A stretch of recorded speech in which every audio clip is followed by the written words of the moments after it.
Your machines are running fine. But the power bill keeps rising. Hidden deep in your facility, your pumps might be using more energy than anything else. And most people don't even check. Oversized pumps are common. They run far from their best efficiency point, constantly wasting power. No variable speed drive? That means your pump works at full speed, even when demand drops by half. Frequent on-off cycles also burn energy and wear down components. It shortens lifespan and inflates your energy cost. Energy-efficient pumping starts with real data. Measure actual flow, select the right pump, and control it smartly.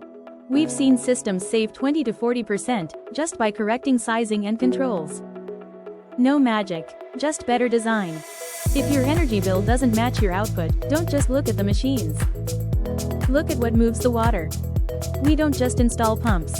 We help lower the cost of moving water. At Fluidemy by Ebitt.